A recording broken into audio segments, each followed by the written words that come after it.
Jadi memang nggak bisa dipisah antara bahasa Sanskerta, bahasa Arab itu ada link sebetulnya. Baik itu dalam Quran, bahasa Arab, atau bahasa bahasa Indonesia tapi terjemahan Quran. Ada link semua.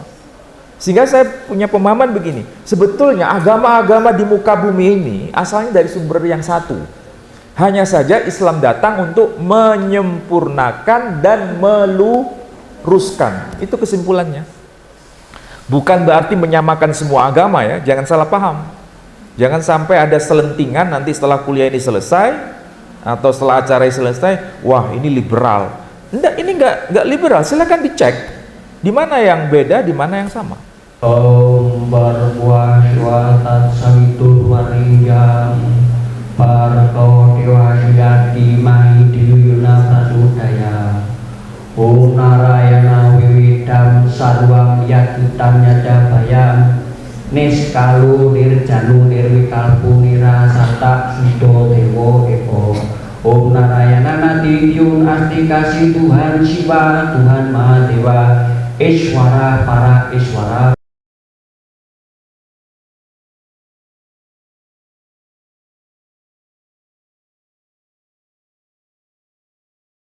Alhamdulillah, keajaiban pertolongan dari Allah. Kami berjuang selama 3 tahun untuk mengurus perizinan ini. Masjid Hagia Sophia Kota Malang sudah mendapatkan surat izin semuanya, surat izin terlengkap di Indonesia, dan sudah mengebor air dengan kedalaman kurang lebih 86 meter, menembus batuan cadas yang keras. Habis kemarin untuk pengeboran air kurang lebih 160 juta rupiah. Dan saat ini sekarang lagi proses untuk penggalian basement.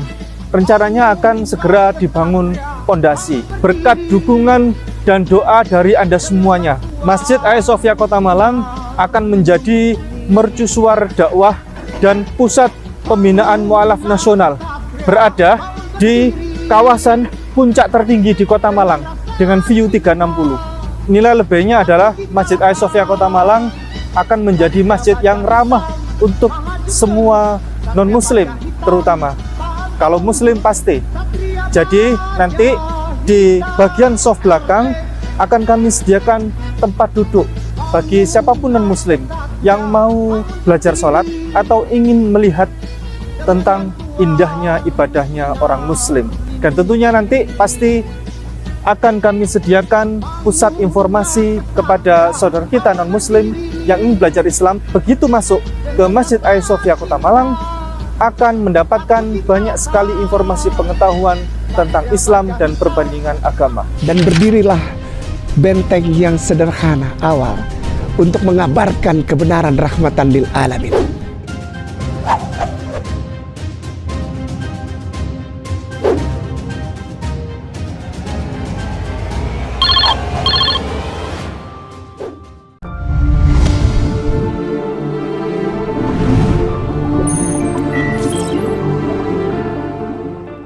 Assalamualaikum warahmatullahi wabarakatuh. Waalaikumsalam warahmatullahi wabarakatuh. Seminar dakwah milenial yang bertemakan menumbuhkan mental dakwah di era tantangan zaman.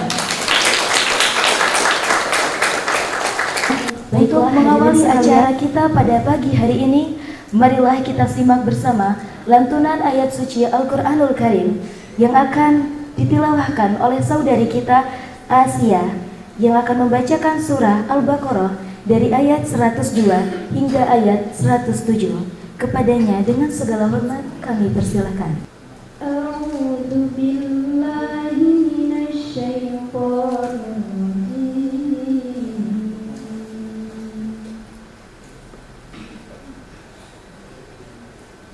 Bismillahirrahmanirrahim. Ya ayyuhalladzina amanu taqullaha haqqa tuqatih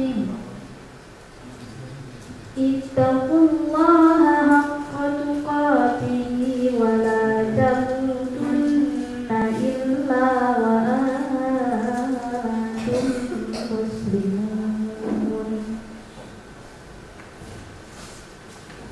واعتصموا بحبل الله جميعا ولا تفرقوا واذكروا نعمة الله عليكم إذ كنتم أعداء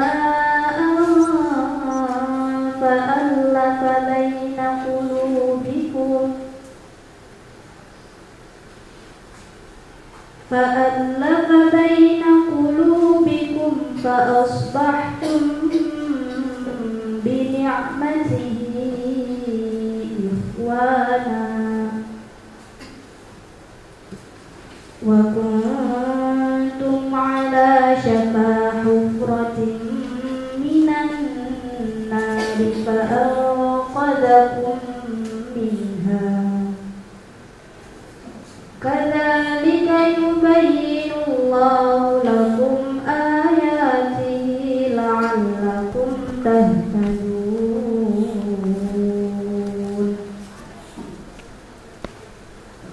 ولتكن منكم أمة يدعون إلى الخير ويأمرون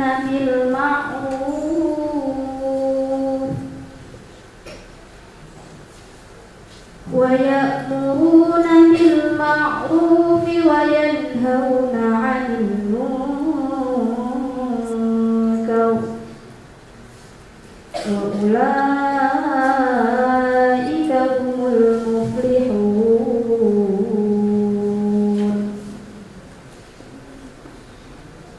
ولا تكونوا كالذين تفرقوا واختلفوا من بعد ما جاءهم البينات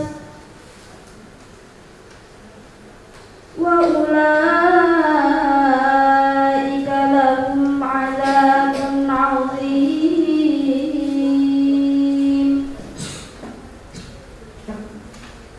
يوم تبيض وجوه وتسود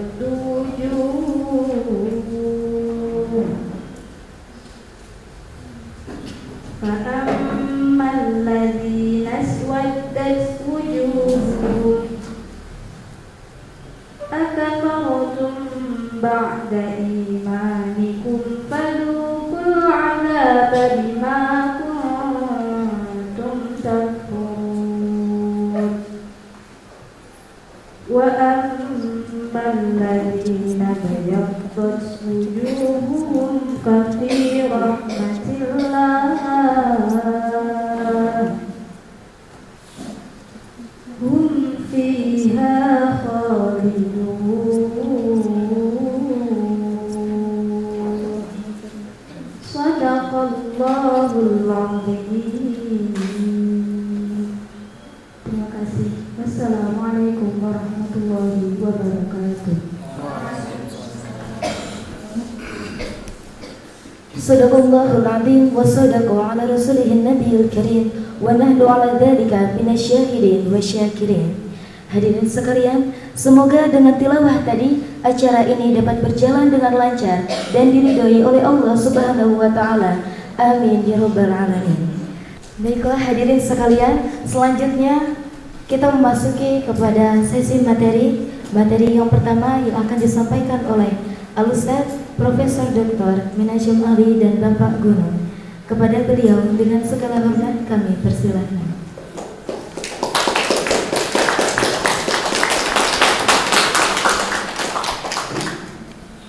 Assalamualaikum warahmatullahi wabarakatuh. Waalaikumsalam warahmatullahi wabarakatuh. Alhamdulillah Rabbil Alamin. Alhamdulillahilladzi arsala rasulahu bil huda wa dinil haqq liyudhhirahu 'alad dini kullih wa kafaa billahi syahida.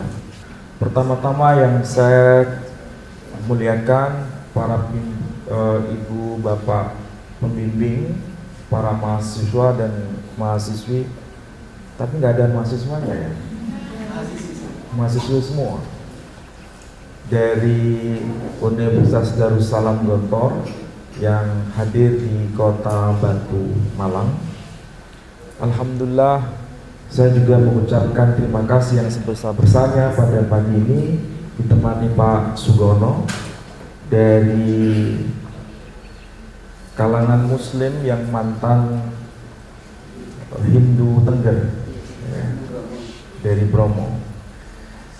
Saya akan menyampaikan sebagai pengantar saja sebelum kita nanti masuk pada diskusi.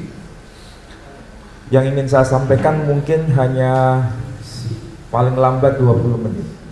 Saya akan coba untuk membicarakan hal yang paling penting dalam persoalan apa yang dimaksud relasi antara Hindu dengan Islam. Saudara bisa lihat di slide ini. Di slide yang ada di depan itu ada tulisan yang barangkali tidak kita akrabi. Itu yang disebut sebagai aksara Devanagari. Bahasanya disebut bahasa Sanskerta atau bahasa Sanskrit. Sebetulnya kita itu sudah biasa mendengar kosakata bahasa Sanskrit yang sudah mengalami bahasa Indonesianisasi. Jadi sudah masuk kategori bahasa kita. Misalnya kata surga, kata neraka, kata bakti, kemudian eka, dan lain sebagainya. Kalau kita cermati, cara baca dari bahasa Sanskrit itu sebetulnya memudahkan kita karena kita punya istilah-istilah bahasa Indonesia yang sepadan. Kalau teks ini dibaca, ini saya kutip dari teks Srimad Bhagavad Gita. Kita kenal dengan istilah kitab suci Pancamaweda. Mungkin Pak Gono masih tahu kitab Bhagavad Gita. Kalau dibaca, yada hitarmasya, glanir babati bharta, abhyutanam atharmasya, tadat manam sedamiyaham, paratrana yasadunam, wanasaya cedeskretam, dharmasamsna panarthaya, sambhavami yuge. Saya nggak perlu lihat karena sudah hafal. Teks ini merupakan teks yang sangat dicintai oleh semua penganut agama Hindu di seluruh muka bumi. Apalagi di Nusantara pasti hafal ayat ini. Itulah cara membaca teks bahasa Sanskerta. Dan muncul kata dharma. Jadi istilah dharma itu artinya kebenaran, atau dalam bahasa kita lebih tepat diartikan kalau versi Arabnya sama dengan ad-din. Saya kebetulan punya kitab Bhagavad Gita versi bahasa Arabnya, ternyata istilah dharma diterjemahkan ad-din, yang menerjemahkan pemimpin tertinggi dari Hare Krishna Movement, A.C. Bhaktivedanta Swami Prabhupada, yang menerjemahkan kata dharma dengan istilah ad-din. Ini menarik untuk kita diskusikan nanti. Nah, yang perlu kita cermati, kita tahu bahwa antara Islam dengan Hindu biasanya ada semacam sekat istilah yang dipakai. Yang satu diistilahkan dengan agama Samawi, yang satu diistilahkan agama Ardi. Saya tidak perlu jelaskan karena saudara pasti sudah paham, ya kan? Dan ini merupakan sesuatu yang debatable. Jadi istilah agama Ardi dan agama Samawi. Kalau agama Samawi itu maksudnya agama yang diturunkan dari langit. Maksudnya diturunkan dari Tuhan sendiri. Sedangkan agama Ardi itu dimaksudkan agama yang diciptakan oleh manusia. Saya kira itu definisi yang umum. Tapi dalam konteks ini ada sesuatu yang debatable. Kenapa?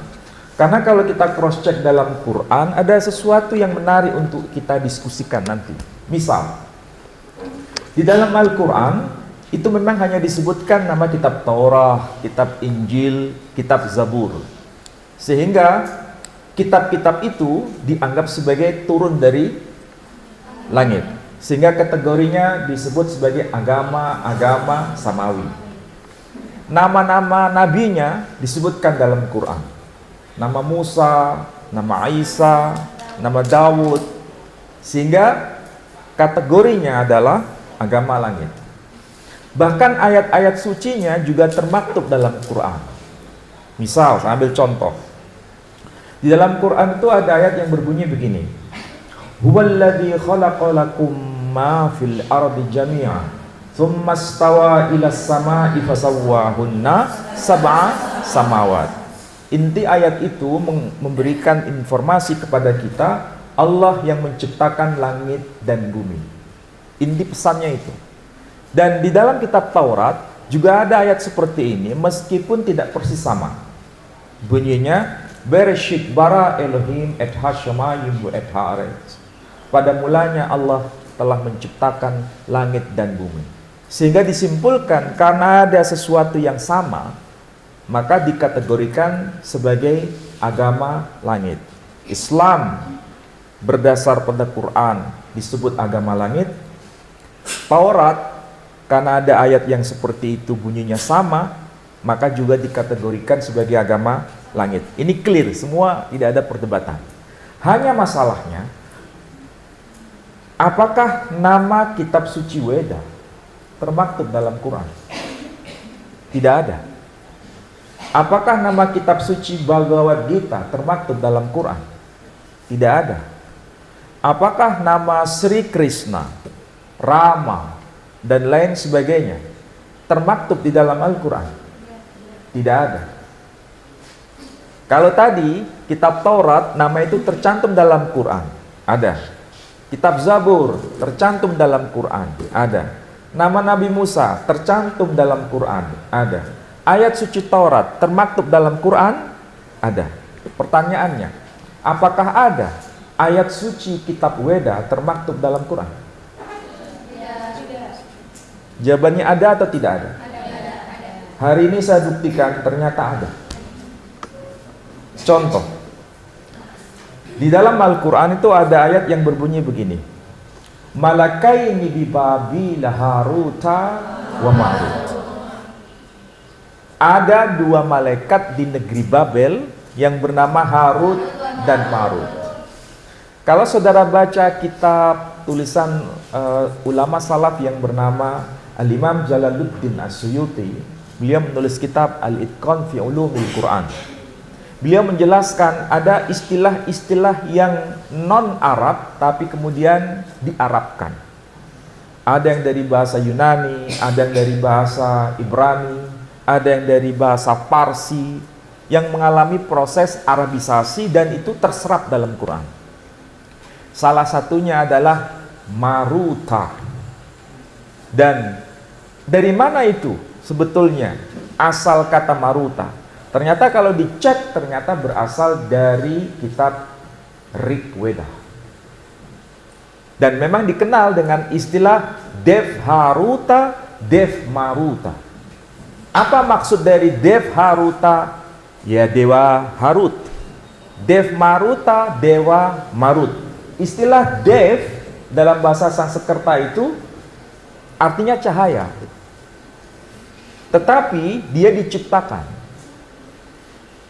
Jadi kalau begitu, ini adalah makhluk yang diciptakan oleh Dia yang Maha Mutlak, disebut atau disapa dengan istilah Dev Haruta, Dev Maruta. Sedangkan dalam Quran kalau disebut Malakaini bi Babila Haruta wa Marut, Harut dan Marut itu malaikat. Malaikat diciptakan dari apa? Cahaya.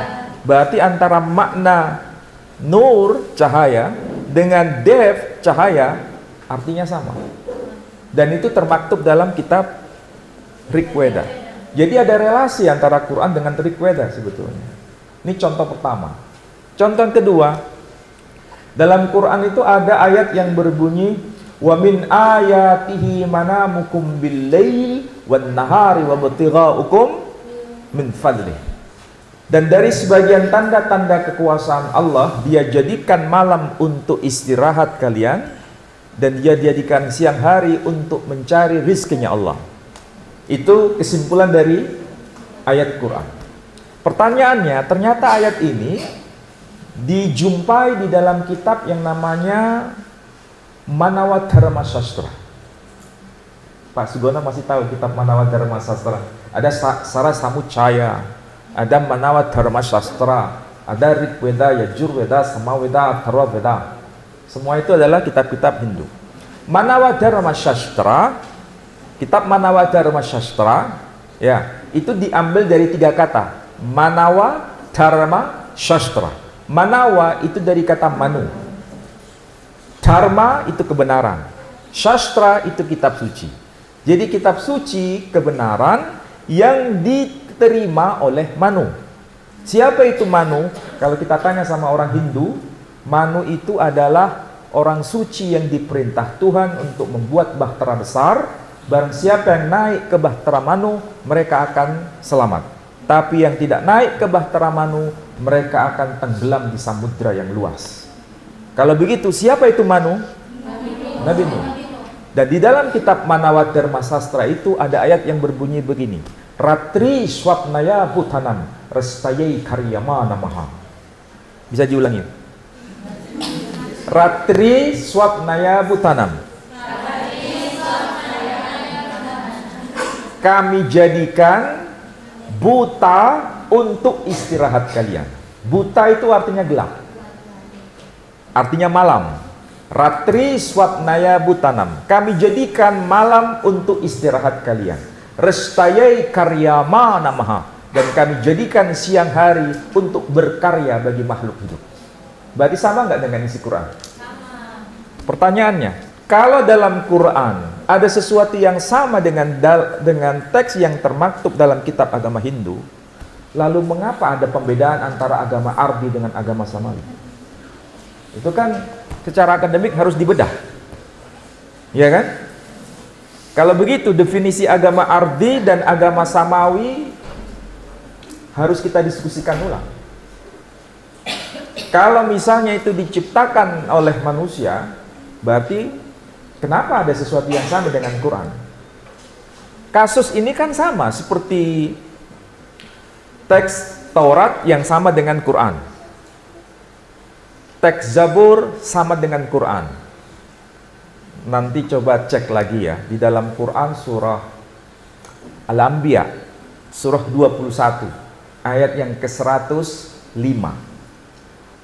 Bunyi ayatnya, Bismillahirrahmanirrahim. Walaqad katabna fiz zabur min ba'di dzikr annal arda yarithuha ibadiyas salihun.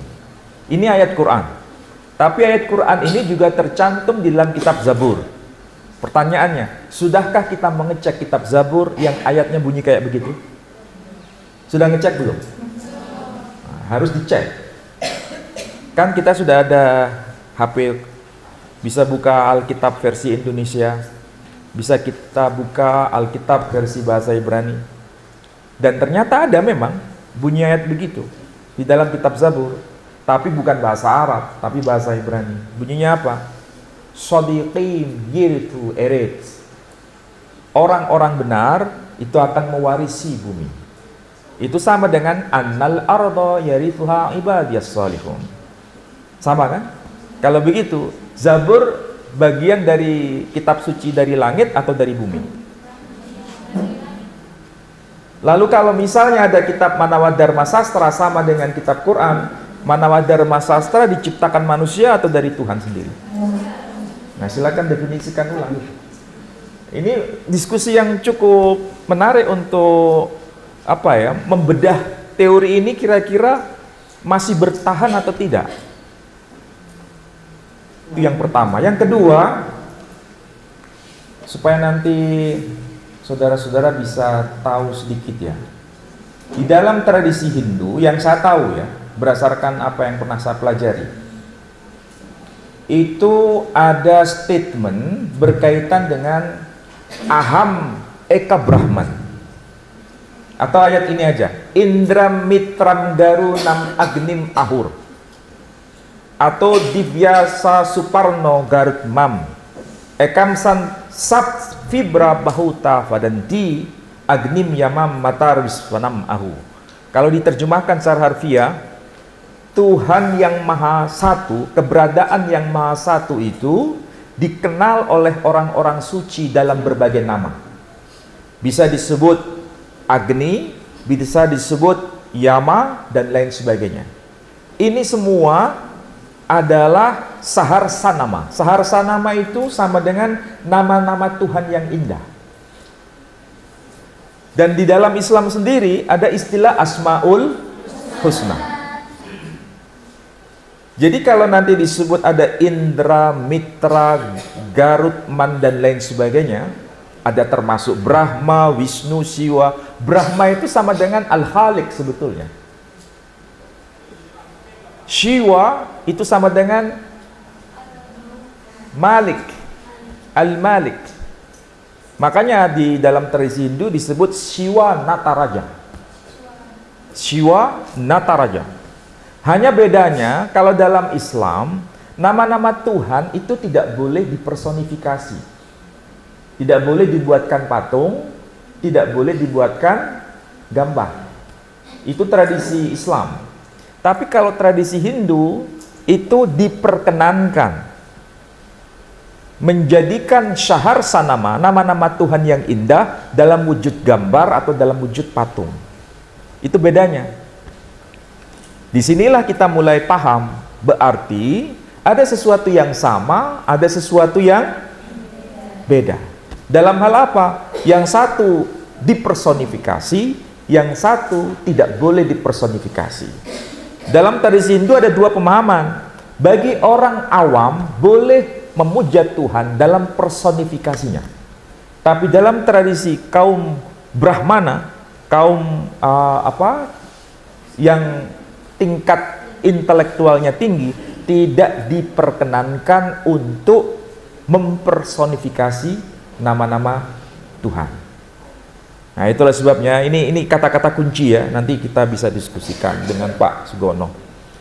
Yang terakhir, karena ini pengantar ya, belum materi inti. Yang terakhir, kalau dalam tradisi Islam, risalah semua para nabi itu satu. Kalau dalam bahasa Arabnya disebut dengan istilah Islam. Nabi Adam membawa ajaran Islam. Nabi Ibrahim membawa ajaran Islam. Nabi Nuh membawa ajaran Islam. Nabi Musa membawa ajaran Islam. Nabi kita Muhammad SAW membawa ajaran Islam. Ya, itu bahasa teologis sebetulnya. Bahasa teologis. Dan saya tidak menolak itu, karena ini adalah konteksnya bahasa teologis. Artinya semua risalah para nabi itu dari Tuhan yang sumbernya satu. Hanya saja nama kitab sucinya berbeda. Yang satu disebut Taurat, yang satu disebut Injil, yang satu disebut Zabur. Sehingga syariahnya berdasarkan pada kitab-kitab suci yang namanya berbeda tadi. Tapi substansinya disebut Islam. Dan pertanyaannya, Islam itu bahasa Arab kan? Arti-artiannya apa? Damai sejahtera, ya kan? Dan berdasarkan Quran sendiri, para nabi itu tidak bicara dalam satu bahasa, tapi berbicara dalam keragaman bahasa. Itulah sebabnya Quran menyebutkan walikulli qaumin had. Setiap ummah ada nabi atau rasulnya. Dan lagi-lagi Quran menekankan bilisani qaumi, dalam bahasa kaumnya. Nah, sekarang kita coba teliti dari aspek dirosah lisaniyah. Kalau Islam, bahasa kita itu menyebutnya damai sejahtera, ya kan? Sehingga muncul nama istilahnya itu Assalamualaikum, ya. Tradisi agama-agama apakah juga menggunakan makna yang sepadan dengan itu? Ya tentu saja bukan bahasa Arab ya, tapi dalam bahasa yang beragam. Jawabannya ternyata iya. Contoh, kalau bahasa Arab itu Islam atau salam, dalam bahasa Nabi Isa sendiri itu kan bahasa Suryani, menyebutnya Slomo, artinya damai sejahtera. Itulah sebabnya kalau bertemu sesama komunitas mereka menyebut Slama Lekhan, damai sejahtera bagi kalian. Yahudi juga begitu, karena bahasanya Ibrani, muncul kata shalom. Itulah sebabnya kalau bertemu mengatakan shalom alaikum. Jadi salam, kemudian shalom, selamat. Tradisi Hindu, Pak Sugono masih ingat apa istilah yang dipakai itu? Om, Santi, Santi, Santi, Om. Apa arti Santi? Damai sejahtera. Agama Konghucu. Agama Konghucu itu punya nabi yang dikenal dengan nama Lao Tzu. Sedangkan kalau Quran menyebutnya istilah Lut. Dan dalam tradisi Konghucu itu akrab dengan istilah yang selalu dipakai sancai, sancai, sancai. Artinya apa? Damai sejahtera. Jadi semua itu bahasa yang beragam, sancai, santi, salom, salam, kesimpulannya satu, apa itu? Damai sejahtera. Ini penelitian yang bisa di follow up sebetulnya. Sehingga saya sekarang itu mulai berpikir ulang, apakah betul definisi yang sudah lama ditulis dalam kitab-kitab ulama kita terdahulu itu perlu dibaca dalam konteks yang lebih lebih sempurna dalam penelitian kekinian ini. Sudahkah istilah yang dipakai itu agama ardi dan agama bumi itu masih relevan? Itu problemnya. Oke, ini aja dulu ya yang bisa saya sampaikan, nanti Pak Sugono bisa menjelaskan. Cuma begini ya, kalau kita baca tulisan dari Profesor Korn, dia menulis buku Hindus Javanese Geschiedenisch, itu sejarah agama Hindu Jawa. Itu memang sudah diterbitkan bukunya itu tahun 1940-an oleh seorang peneliti Belanda.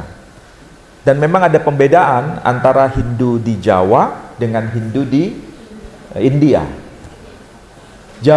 Di Jawa dengan di India memang beda secara tradisi, secara ritual, karena kalau kita cermati memang basisnya ada kesamaan. Basisnya adalah kitab Weda. Orang Hindu Jawa ya kitab Weda, orang Hindu di India ya kitab Weda. Tapi secara bahasa yang dipakai ritual juga tidak sama. Meskipun ada juga unsur-unsur bahasa Sanskertanya. Nanti Pak Sugono aja yang berikan contoh. Saya nggak bisa beri contoh karena beliau lebih tahu Hindu Jawa seperti apa. Kalau saya lebih konsentrasi ke Hindu India. Dan bahasanya bahasa Sanskrit semua. Tidak ada bahasa Jawanya. Justru bahasa Jawa banyak pengaruh bahasa Sanskrit. Nah, termasuk Quran terjemahan kita ini banyak pengaruh bahasa Sanskrit. Termasuk istilah apa itu? Surga dan neraka. Itu dari bahasa Sanskrit. Surga itu dari kata swarga. Makanya ada kitab Mahabharata. Di Parwa yang terakhir disebut Swarga Rohanika Parwa. Swarga Rohanika Parwa. Jadi swarga itu ya sorga. Kalau bahasa Maduranya swarga. Tapi kalau bahasa Jawa swargo. Kalau bahasa Indonesia atau Melayu surga. Termasuk istilah puasa yang kita pakai. Kita menyebutnya siam, ya kan bahasa Arabnya. Bahasa Jawanya poso. Bahasa Maduranya apasa. Ternyata itu dari bahasa Sanskerta, dari kata upavasa. Upavasa menjadi puasa, menjadi poso. Jadi memang nggak bisa dipisah antara bahasa Sanskerta, bahasa Arab itu ada link sebetulnya. Baik itu dalam Quran, bahasa Arab, atau bahasa bahasa Indonesia tapi terjemahan Quran. Ada link semua. Sehingga saya punya pemahaman begini, sebetulnya agama-agama di muka bumi ini asalnya dari sumber yang satu. Hanya saja Islam datang untuk menyempurnakan dan meluruskan. Itu kesimpulannya. Bukan berarti menyamakan semua agama ya, jangan salah paham. Jangan sampai ada selentingan nanti setelah kuliah ini selesai atau setelah acara ini selesai, wah ini liberal. Enggak, ini enggak liberal. Silakan dicek di mana yang beda, di mana yang sama. Oke, itu ya. Saya kira demikian dari saya. Baik, terima kasih kepada Ustaz yang telah mempersilahkan saya. Sebelumnya saya ingin memperkenalkan diri terlebih dahulu. Saya Ahlan Husnufadi. Saya akan berdiri di sini sebagai moderator dalam sesi seminar yang bertemakan menumbuhkan kata dakwah di era tantangan baru ini. Yang mana sebelumnya kita membahas lebih fokus tentang agama Hindu. Benar ya Pak? Baiklah. Mungkin dari kata komentar yang disampaikan Ustaz tadi itu sudah cukup untuk membuka sesi kita pada pagi hari ini. Nah, mungkin saya akan membuka pertanyaan satu ya Pak.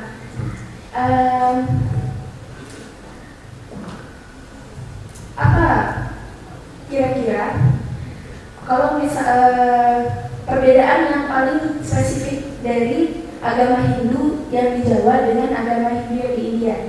Apakah agama Hindu yang di Jawa itu berbeda dari segi ibadahnya atau mungkin berbeda dari segi tradisi? Mungkin itu pertanyaan untuk kita pada hari ini. Kita pada kesempatan yang berbahagia ini karena dapat hidayah dari Allah sehingga kami dari pucuk gunung sana bisa ketemu dengan mahasiswi dari Guntur, dari Bapak Profesor semuanya. Saya dari Tengger. Jadi apa kata Tengger itu? Dulu ada peristiwa Dewi Loranteng dengan Joko Seger. Akhirnya punya anak, akhirnya dikatakan namanya Tengger. Dari seksi menjawab itu tadi. Dulu memang saya orang Hindu. Bahasa saya sebetulnya bukan Assalamualaikum, tapi dulu ya. Jadi saya orang Hindu itu mulai dari kecil sampai tahun 90. Saya dari Hindu. Cuma Hindunya saya, jadi saya ceritakan dulu sebelum jawab pertanyaannya. Saya cerita dulu bahwa memang saya dulu orang Hindu. Mulai dari kecil saya kelahiran tahun 72 sampai tahun 90 baru masuk Islam. Semuanya bapak ibu saya Hindu. Jadi salam saya dulu nggak Assalamualaikum, Om Swastiastu. Nah, Hindunya saya dulu belum pernah diajari membaca kitab dan belum pernah dipelajari untuk artinya apa di Hindu itu belum. Cuma sistemnya saya ngajinya hafalan. Jadi cuma hafalan gitu. Terus arti tadi yang disebut kayak Weda. Kalau dulu saya nggak pernah dibukakan kitabnya orang Hindu. Karena Hindu saya kejawen dan di desa paling pojok. Akhirnya saya juga saya mulai kecil, mulai TK saya nggak sekolah sampai sekarang. Jadi saya dulu nggak bisa nulis, nggak bisa baca. Jadi yang tahu saya cuma hafalan. Jadi kalau saya jawab apa bedanya Hindu India sama Hindu Jawa. Kalau Hindu saya dulu memang nggak pakai buka kitab, cuma dibilangi saya sama gurunya, guru Hindunya, kitabnya Weda. Apa artinya Weda? Punya uwet sak pada ngaten. Jadi Weda itu karena dulu belum dibukakan buku, nggak dipelajari untuk nulis. Jadi artinya punya uwet sak pada. Meskipun buka buku lek mboten punya wet sak pada. Maaf bahasane Pak campuran. Kan saya enggak sekolah. Jadi bahasanya campuran Mbak ya. Jadi kalau di Hindunya saya dulu Hindu kejawen, Hindu yang ada di gunung, di pucuk gunung, sehingga tidak pernah dipelajari untuk nulis dan tidak pernah dipelajari ini kitabnya ini. kitabnya ini, juga nggak dipelajari artinya. Lah, jadi kalau intinya saya dulu ini, Mbak, apa namanya, lek sembahyang, akhirnya ini lek sembahyang, dungane. Doanya sembahyang kalau di Islam itu Al-Fatihah. Tapi kalau di Hindu, karena saya dulu orang Hindu, tapi mulai 90 sampai sekarang ya agak lama, Pak. Jadi nanti kalau udah putus-putus, berarti sudah lama nggak mengenal Hindu, akhirnya lupa. Jadi doanya gini, Om Barwa Swatat Sawitur Warinjam Barko Dewa Syati Mahidiluyuna Prasudaya Om Narayana Wiwidam Sarwam Yakutam Nyadabayam Niskalu Nirjanu Nirwikalpu Nirasata Sudo Dewo Dewo Om Narayana Natidyun Astikasi Tuhan Siwa Tuhan Mahadewa Iswara para Iswara Brahma Wisnu Derajat Bungsa Palikir kita Om Papa Karmaham Papa Papa Sumbawa Trahiman Kundari Kasa Sabab Biantara Sucintang Karama Muca Sarwa Papebia Palaya Swasada Siwa Om Santa Via Wajika Mama Santa Via Manasa Dosa Om Santi Santi Hu. Itu jadi doanya orang Hindu dulu kayak gitu. Jadi kalau Hindu yang sekarang, karena saya sudah tidak memahami, Pak. Tapi kalau Hindunya saya dulu cuma berbahan apa hafalan, terus ngajinya tidak di pura, namanya Sanggar Pamujan. Sanggar itu tempat, Pamujan itu tempatnya memuji. Jadi namanya Sanggar Pamujan. Jadi semua, karena saya dulu mulai bapak, nenek saya, kakek saya memang Hindu semua, Pak. Hindu Jawa. Tahun 90 sampai tahun 90. Karena saya lahirnya di B29. Kalau siapa yang pernah ke sana, B29 di Gunung Bromo, saya lahir di B29. Terus tahun 86 saya pindah ke Ranupani. Nah dari Ranupani saya ada di situ kira-kira 2 tahun. Akhirnya ada orang yang belajar di musola, akhirnya saya ngikut-ngikut gitu. Jadi saya ngomong masalah ini dulu. Kalau doanya sesuci, kalau di Islam kan nawaitu. Tapi kalau di Hindu, niat ingsun adus banyuku sasmani siniramanku guna dadi sumpingku guna piranti yen sinawang batan kita kaya masinaling yen dinguru kaya ndalu lelaku wong sak jagat kang aku dhewe duweni parutut manggung-manggung ana sajroning panggilan swarga karo swarga kene ance-ance kulintang padusak rembulan yo aku sejatine pangeran. Itu doane kalau apa namanya sesuci. Tapi namanya saya sudah nggak belajar Hindu itu, kan saya mulai tahun 90 sudah nggak belajar Hindu. Dan Hindu sekarang sudah kayak ada Hindu modern datang di rumah saya itu ada patung, ada Padmasari yang dikasih kain-kain. Saya sudah tidak mendalami, jadi saya sudah tidak ngerti. Ngertinya pengalaman saya memang dulu orang Hindu, saya ngajinya di Sanggar Pamujan, bukan di pura. Makanya begitu ada orang Bali datang ke rumah saya, datang ke daerah saya, sekarang mendirikan pura, saya kaget.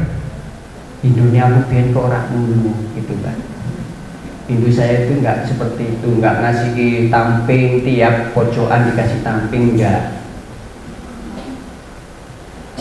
Tapi sekarang kok sudah kayak Hindunya nggak tahu, karena saya apa namanya nggak pernah dipelajari kitab-kitabnya, Pak. Dan saya nggak diceritani siapa Tuhan saya. Cuma saya kenal Tuhan Siwa, Tuhan Mahadewa, Iswara para Iswara tadi. Jadi Tuhannya Tuhan Siwa. Jadi Tuhan Siwa itu Tuhan yang paling tua, itu yang dituhankan gitu. Tapi cuma sebatas itu saja. Jadi bisanya saya cerita menurut pengalaman saya waktu saya jadi orang Hindu. Metodenya saya tidak pakai tulisan, ya, tidak pernah dipelajari untuk nulis, cuma cukup dengan hafalan saja. Ngajinya ya sore, sore ngumpul, yaitu namanya Sanggar Pamujan.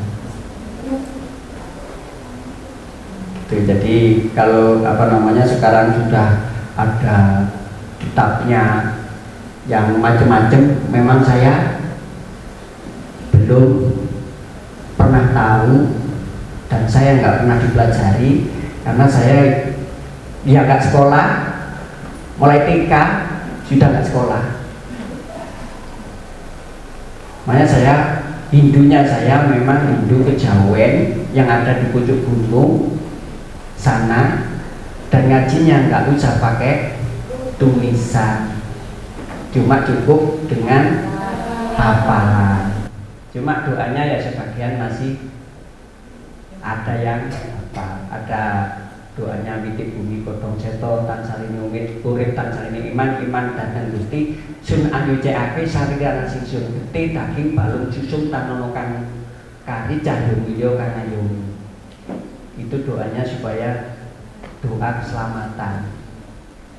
Jadi supaya selamat dia bakal berjalan itu dikasih doa itu tadi.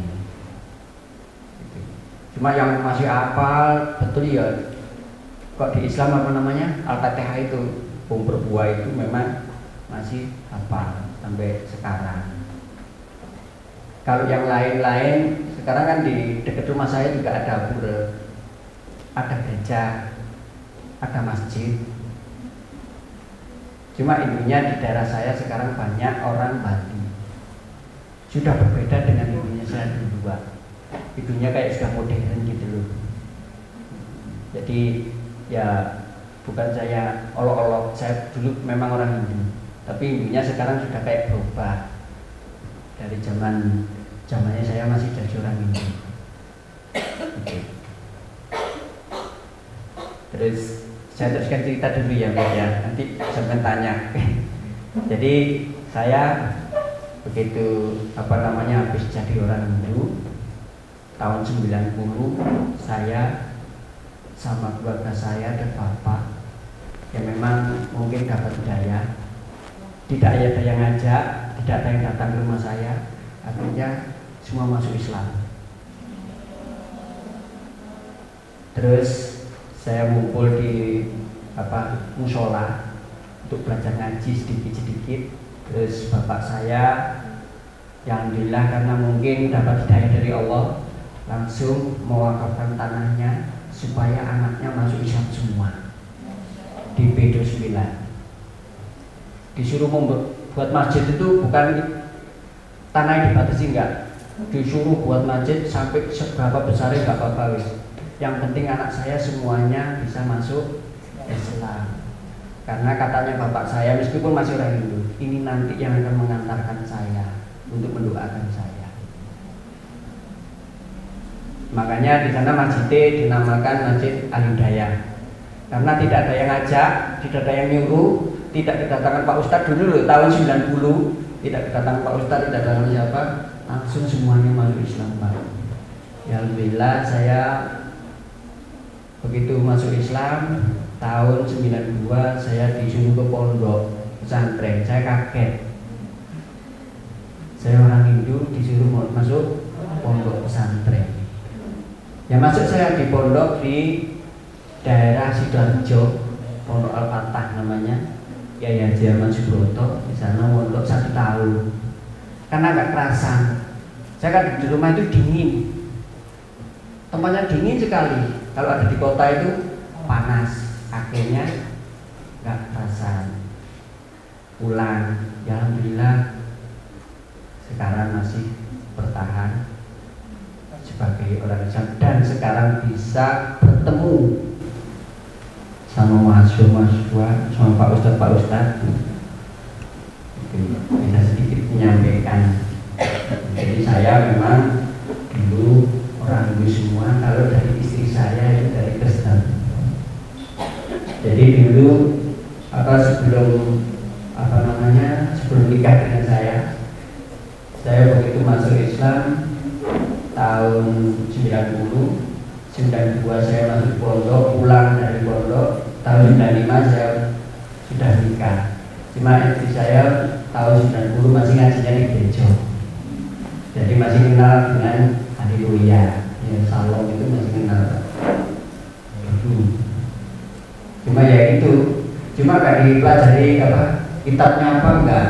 Yang penting ngumpul di gereja. Kayak saya dulu ya itu, ngumpul di sanggar pemuja. Cuma ya diberi ngaji yang itu juga tadi itu.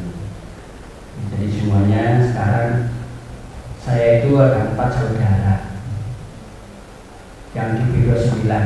Kalau kapan-kapan mbak-mbak siapa tahu dari Bapak mengadakan silaturahmi Keran Pani, saya akan buka lapang dada duduk di rumah saya nggak apa-apa Keran Pani, biar tahu ya, langsung ke promo, langsung main bisa kayak silaturahmi gitu Pak.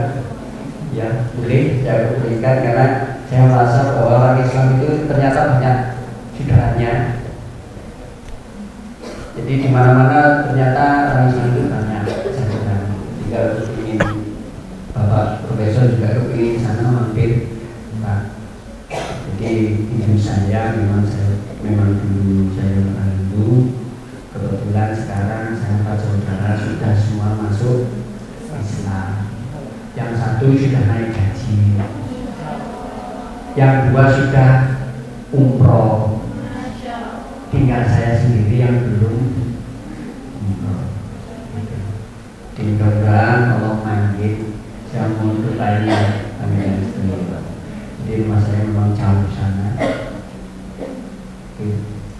Tapi sekarang apa namanya jadi orang Islam. Memang prosesnya jadi dari orang Hindu masuk Islam itu ternyata panjang. Betul tadi Pak yang ketuanya Islam Center tadi ada Sofia menyampaikan kalau pilih calon suami harus pilih agamanya, itu benar. Karena saya ya dulu orang Hindu, jangan milih yang ganteng suki ternyata orangnya Hindu. Kadang-kadang makan-makan tidak pakai bismillah. Saya dulu kalau biasanya kalau orang Islam sekarang kan haram Pak ya. Dulu saya makannya juga iwak babi. Bapak saya itu belantik babi. Jadi saya mau pelihara babi. Jadi babi saya pelihara. Itu betul bukan ini cerita, sudah dengar cerita sekarang. Jadi memang ya dulu memelihara babi. Begitu saya masuk Islam, saudara saya yang belum masuk Islam ada yang ngomong, Pak Anu, pangan wae kok babi enak. Ternyata memang ya itu kan enak kan. Dulu waktu saya masih Hindu, babi itu masuk Islam. Terus saudara saya semuanya masuk Islam, ternyata daging babi itu adalah halal. Jadi sedikit-sedikit memang prosesnya panjang. Begitu saya masuk Islam, saya juga digedingi sama tangga saya. Ngapa kok kakek ruku, kok kakek sujud, kok kakek adus, gitu. Jadi prosesnya banyak, tantangannya juga banyak. Tapi cuma ya itu tadi, Hindu saya dulu memang bukan Hindu yang kayak sekarang. Pengalaman saya seperti itu. Jadi saya memang ya nggak bisa nulis, nggak bisa baca. Makanya saya nggak bawa buku, ya nggak bisa nulis ya. Ya alhamdulillah sekarang bisa ketemu mbak-mbak yang duduk di bangku kuliah. Ini kesempatan bagi panjenengan sedaya. Karena dulu saya itu kalau apa mau sekolah nggak boleh sama bapak saya. Orang sekolah wis, mata sekolah juga ada di guru. Ternyata yang sekolah memang nggak jadi guru. Ya ada dari bupati, ada dari presiden. Kalau semua dari guru siapa yang ngajar? Jadi itu pengalaman saya. Dengan demikian yang kami sampaikan, nanti kalau tanya yang saya bisa saya jawab, yang saya nggak tahu saya nggak bisa menjawab. Terima kasih, ini yang dapat kami sampaikan Pak.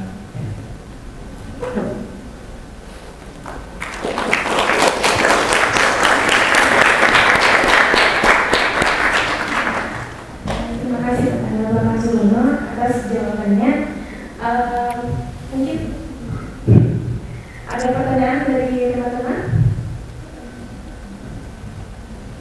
ada sedikit tanya. Boleh silakan. Bismillahirrahmanirrahim. Assalamualaikum warahmatullahi wabarakatuh. Perkenalkan, nama saya Danisa Alta. Permisi, saya ingin bertanya. Keluarga saya ada yang Hindu. Di masa kecil saya pernah mengikuti ngaben. Jikalau di masa depan nenek saya meninggal, apakah diperbolehkan saya mengikuti ngaben kembali? Kalau masalah itu ngaben itu sebetulnya boleh. Yang penting tidak berubah keyakinan. Di daerah saya itu orang Hindu sama orang Kristen sama orang Islam, kalau ada acara apa ikut bareng-bareng. Tapi yang penting tidak yakin. Ininya kadang-kadang cuma bantu, ya cuma membantu, kepingin barengi gitu, kepingin support surat Nabi sementara. Yang penting kalau sama budaya Islam, ya jangan sampai ngalih pindah keyakinan itu boleh. Tapi yang penting, karena saya ya orang Hindu, kalau ikuti boleh cuma bareng-bareng, tapi tidak pindah keyakinan, karena itu menghormati keluarga. Cuma sekedar menghormati keluarga, tidak ikut dalam keyakinan. Jadi karena kalau kayak di desa itu ya, di satu desa itu kan agamanya nggak sama. Tapi kalau lebih kompak, kan aman. Di daerah saya itu kayak gini Mbak. Ini daerah saya ya, saya nggak ceritakan yang lain. Kalau Idul Fitri, itu yang menjaga masjid saya itu orang Kristen sama orang Hindu. Yang pecahan-pecahan itu kan sama dengan tadi yang sama kamu kan, apa saya boleh kayak gitu. Yang penting saya enggak pindah keyakinan, tapi saya ya itu tadi sebatas menghormati. Itu jawaban dari saya. Baik, terima kasih kepada Bapak Sudono kembali atas jawabannya kepada teman kita. Baiklah, dari apa yang Bapak sampaikan tadi, itu sudah cukup memberikan gambaran kepada kita tentang Hindu di Jawa itu pada zaman dahulu ya Pak.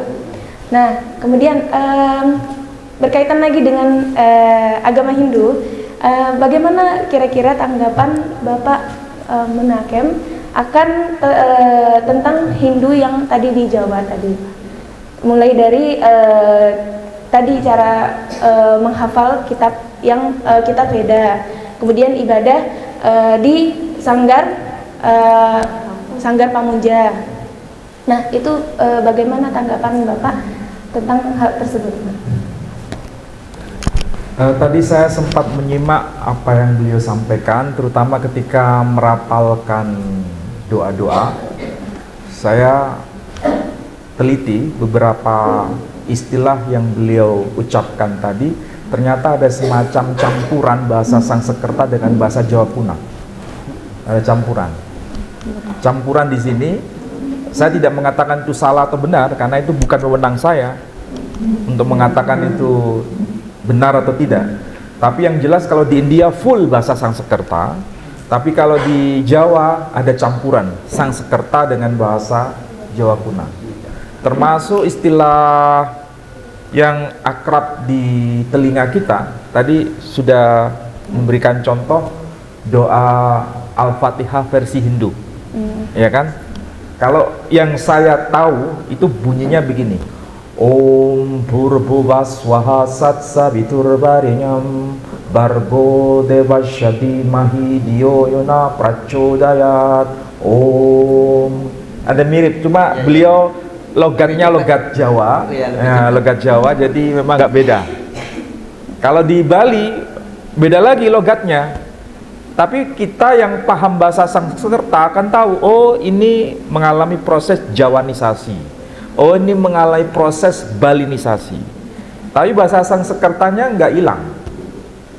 Ya sama seperti saudara kan, kalau ada orang Jawa mengatakan Alhamdulillahirabbil ngalamin. Kalau kita paham bahasa Arab tahu, oh itu bahasa Arab tapi sudah mengalami proses penjawaan. Ya, yang beliau sampaikan tadi itu contoh konkret bahwa meskipun Hindu itu di Jawa tidak lepas dari bahasa Sanskrit. Meskipun Hindu ada di Bali tidak lepas dari bahasa Sanskrit. Intinya bahasa Sanskrit itu sama seperti bahasa Arab sebagai bahasa suci yang termaktub dalam kitab Bhagavad Gita atau kitab Weda. Dan kalau disebut pesantren itu kan sebetulnya istilah bahasa Sanskerta juga. Diambil dari kata santri. Ya, pesantren dari kata santri. Santri itu bahasa Tamil sebetulnya. Kalau bahasa Sanskritnya itu sastri, orang yang belajar kitab suci Weda.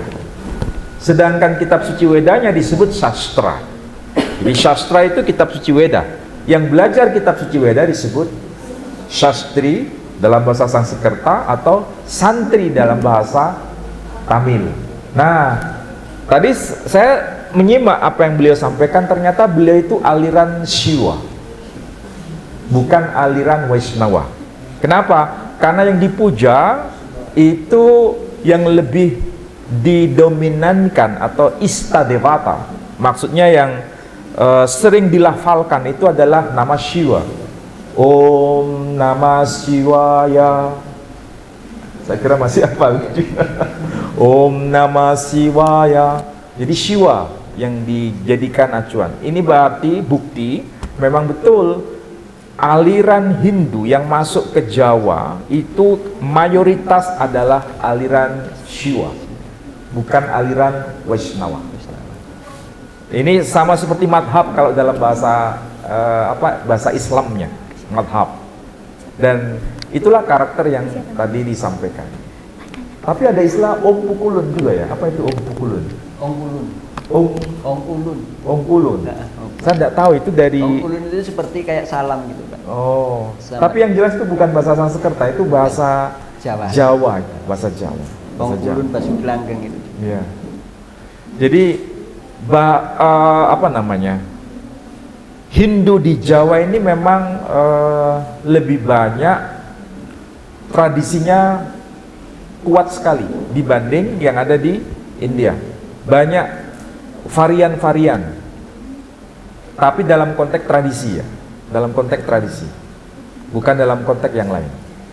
Kalau dari sisi ajaran ya sesuai dengan kitab suci itu sendiri. Makanya beliau tadi juga mengendut istilah apa itu? Weda. Apa itu tadi? Punya wed sak wada. Punya wed sak wada-wada. Tapi kalau saya yang menekuni bahasa Sanskrit, Weda itu dari kata ved. Ved, vidya itu artinya pengetahuan. Jadi ini pengetahuan yang berasal dari sana, dari kata ved, vidya. Vidya itu makanya kalau belajar ilmu kalam Hindu disebut Brahma Vidya. Jadi belajar mengenai teologi tentang Brahma. Brahma itu Tuhan.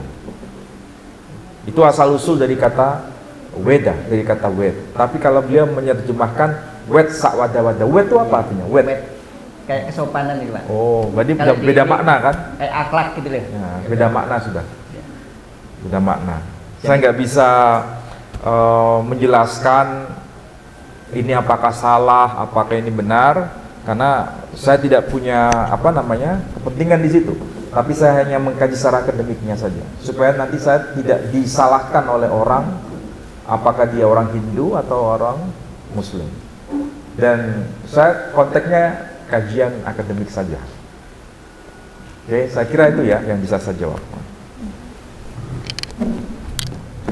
Baik, kemungkinan berarti dari jawaban Bapak, yaitu tadi saya sempat mendengar tentang ada namanya aliran Shiva, ada kemudian dari Vaishnava. Nah, saya ingin bertanya hal lain, tapi sebelumnya ada teman kita yang ingin bertanya, Pak.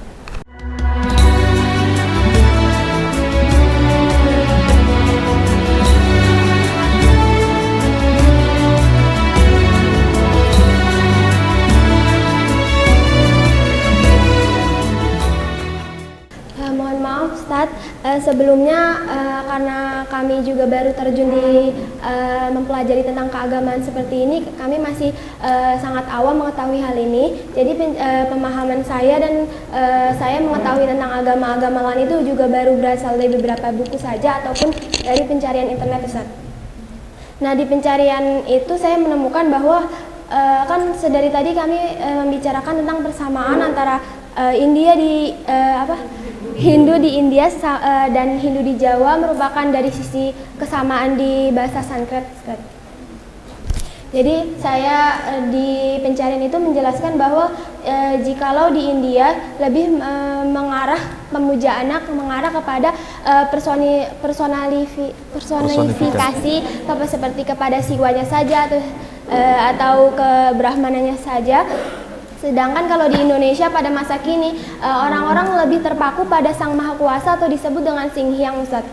Ya kan? Sang Hyang Widi, Ustaz.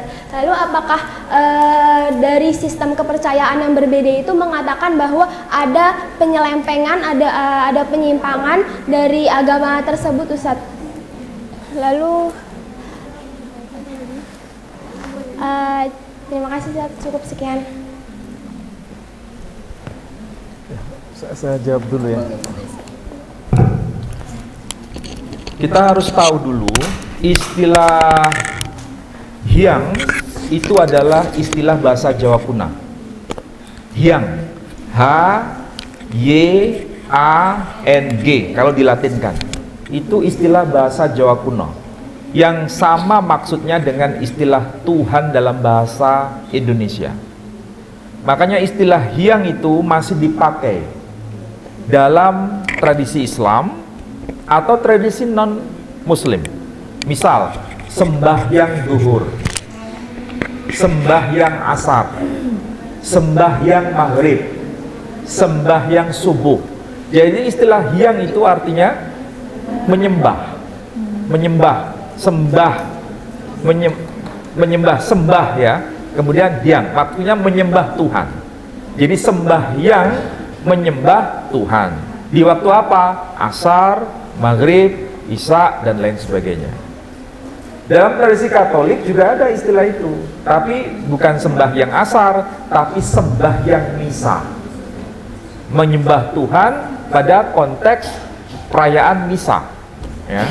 Tradisi Hindu juga pakai istilah itu, tapi Hindu di Jawa pakai istilah hyang. Makanya ada istilah Sang Hyang Widi. Ada istilah Sang Hyang Widi. Widi itu dari kata Ved. Arti harfiahnya pengetahuan. Maksudnya Tuhan yang maha mengetahui. Ya, kalau kita sama dengan Al-Alim, Tuhan yang maha mengetahui. Dan itu merupakan istilah umum, bukan istilah khusus. Kalau istilah khususnya ya tetap Brahma, Wisnu, Siwa, Indra, dan lain sebagainya. Cuma yang dikenal sebagai nama yang paling agung itu adalah Brahma, Wisnu, Siwa. Ini mirip ya, mirip bukan sama. Seperti yang kita kenal dalam Islam. Ada dikenal dengan istilah Rabb, Ilah, dan Malik yang termaktub dalam surah Al-Fatihah itu. Tapi ini bukan sama ya, tapi mirip. Istilah yang dipakai itu ada kesejajaran. Kalau saya menjelaskan begini, orang Hindu nggak marah, orang Muslim juga nggak marah, nggak saling terjadi clash. Karena apa? Yang saya jelaskan ini konteksnya adalah konteks studi. Dan dari sini kita mulai sadar ya, bahwa sumbernya itu sebetulnya satu. Hanya saja Islam datang itu yang final untuk menyempurnakan dan sekaligus mengoreksi yang keliru. Itu saja. Jadi bukan bertabrakan. Itu yang bisa saya sampaikan. Jadi jangan sampai ada kesimpulan apakah semua agama sama. Tidak, semua agama tidak sama. Tetapi yang tepat adalah sumber agama itu dari Tuhan yang sama. Sumbernya. Dan Islam dari sumber yang sama itu sebagai penutup. Sehingga kalau ada sesuatu yang sama-sama itu bukti memang dari sumber yang satu. Itulah sebabnya tadi saya kasih contoh sederhana. Kalau di dalam Quran ada ayat yang berbunyi, wa min ayatihi manamukum bil laili wan nahari wabtighaukum min fadli. Ternyata ketika dicek ayat itu, ada di dalam kitab Manawadharma Sastra yang berbunyi, ratri swapnaya butanam restayai karyamana maha. Berarti ini sumber dari sumber yang sama atau dari sumber yang beda? Itu kan harus dijawab. Pertanyaannya berlanjut. Quran turun abad keberapa? Abad ke-7. Kalau Hindu abad keberapa? Sebelum Masehi. Mana yang lebih dulu? Kitab Manawadharma Sastra atau kitab Quran? Kan jawabannya sederhana. Nah, itu yang menjadi kesimpulan. Jadi kalau begini, saya ngomong begini, kira-kira teman-teman kita saudara itu marah enggak? Enggak ada yang marah dengan saya. Kenapa? Saya menjelaskan secara akademik. Jadi bukan bahasa dakwah ya, tapi ini bahasa riset. Anda ini kan kepala periset, bukan sekedar pendakwah, tapi periset. Apalagi dosen-dosennya keren-keren juga kan? Saya kira demikian. Baik Pak, terima kasih atas jawabannya. Kemudian saya ingin menyampaikan satu pertanyaan lagi, benar Pak? Tadi dalam doa untuk pemujaan, baik itu dari yang Hindu di Jawa ataupun yang Hindu yang di India, itu ada kata-kata Om, benar ya Pak? Om itu dalam kepercayaan orang Hindu itu artinya apa Pak? Pas Dono.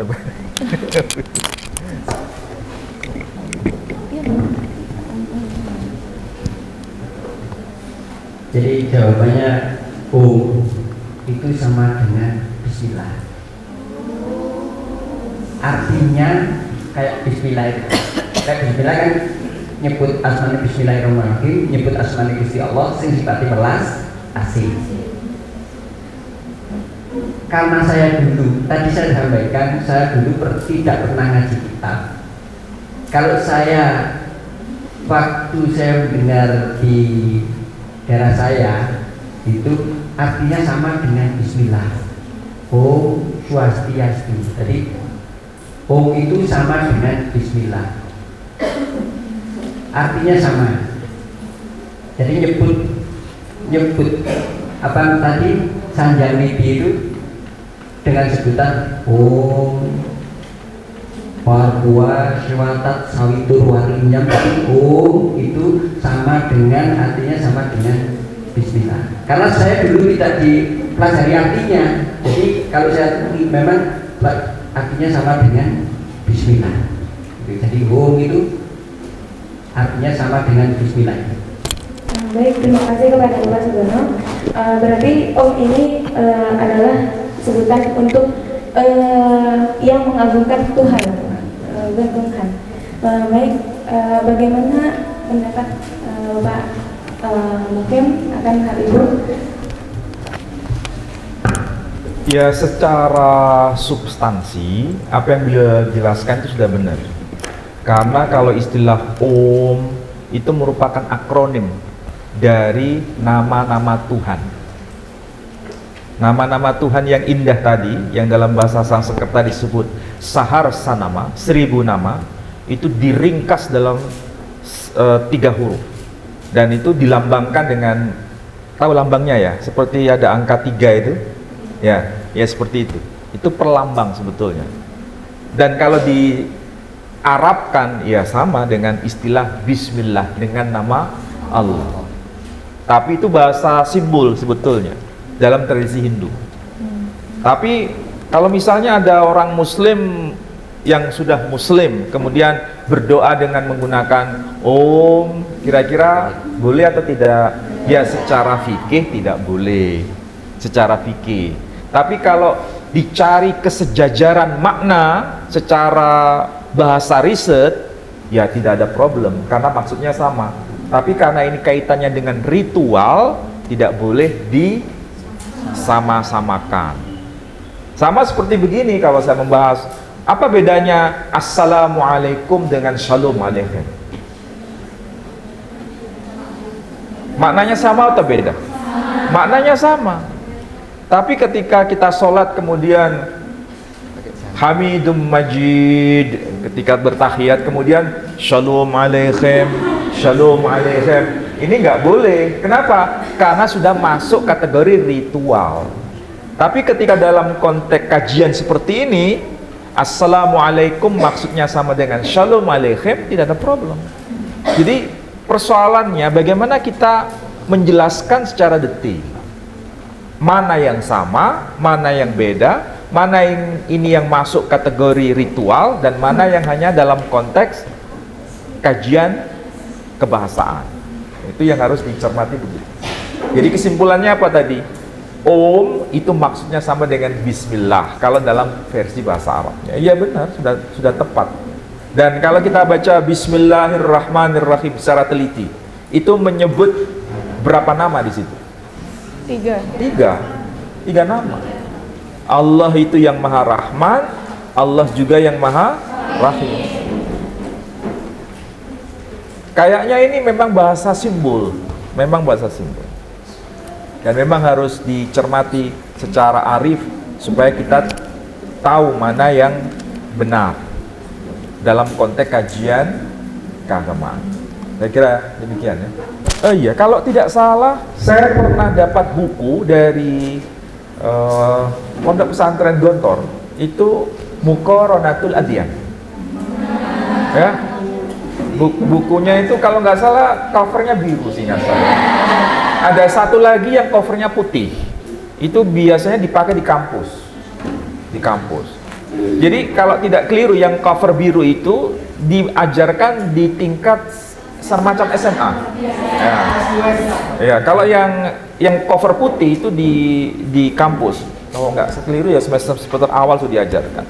Artinya apa? Semua itu menjadi bahan untuk apa ya? Saling memahami di mana yang sama, di mana yang beda di antara masing-masing agama. Bahkan di situ saya lihat di situ ada istilah apa itu? Istilahnya yang dipakai itu Al-Injil Al-Muqaddas. Ada istilah itu yang dipakai. Kemudian ada kitab Tauhid King juga dibahas di situ. Ya kan? Meskipun tulisannya Arab, tapi kalau dibaca Tauhid King. Saya lihat. Tauhid yang betul itu bacanya bukan Tauhid Teaching, tapi Tauhid King. Selama ini menghafal Tauhid Teaching. Dan sekarang kalau saudara mau lebih serius lagi, kitab Tauhid King yang versi bahasa Arab sudah diterjemahkan. Kemudian kitab Rikweda yang versi bahasa Arab sudah diterjemahkan. Bahkan itu bisa menjadi skripsi nanti kalau tertarik. Karena istilah-istilah yang dipakai dalam versi Arabnya itu apakah sama dengan makna yang versi bahasa Sanskrit. Seperti tadi saya mengatakan istilah dharma ternyata dalam versi bahasa Arab diterjemahkan ad-din. Karena din semenjak nabi yang terdahulu sampai nabi yang terakhir tidak berbeda tapi sama. Dharma juga begitu. Seperti yang disabdakan oleh Sri Krishna dalam kitab Bhagavad Gita. Yada dharmasya glanir babati bharata abhyutanam adharmasya tadat manam serjamiyaham. Dari dharma tidak berubah, tapi dharma berbeda, bertabrakan dengan adharma. A itu artinya lawan kata ya. Dharma lawan katanya adharma. Sama seperti dalam bahasa Arab itu kalau disebut salih itu lawan katanya fasad. Dan itu saya kira penting untuk kajian dirosah lisaniyah betul. Ya, saya kira begitu ya. Terima kasih Profesor. Sebelumnya apakah ada dari teman-teman yang ingin bertanya? lebih lanjut. Bismillahirrahmanirrahim. Kan nama saya Desandra. Sebelumnya dari kita ketahui kalau misalnya Hindu di India dan di Indonesia itu berbeda, apakah kitab Veda yang dipelajari juga berbeda? Dan kalau misalnya kitab Veda yang dipelajari itu tidak berbeda, apakah ada persamaan? Apakah ada perbedaan hanya di bahasanya saja? Dan jika memang kitab Veda yang dipelajari itu berbeda, berarti ada juga kitab Veda yang lain. Jadi pertanyaannya, apakah ada bedanya Hindu di India sama Hindu di Indonesia? Sebetulnya semuanya itu tidak ada bedanya. Di sana sama di sini tidak ada bedanya, kitabnya mungkin itu sama. Cuma daerahnya saja yang beda. Kayak orang di Arab itu kadang-kadang semuanya pakai apa namanya Pak? Pakai serban semuanya. Kalau di daerah saya kan nggak pakai serban, belangkon, nggak pakai belangkon, padahal sama. Tapi kadang-kadang orang itu apa namanya punya prinsip. Mungkin beda yang di sana sama yang di sini itu beda. Kayak Hindu tadi. Kalau saya memang dulu Hindunya Hindu Jawen, jadi nggak pernah belajar masalah Veda. Yang di Bali itu kalau baca hum berbuah itu bacanya gini.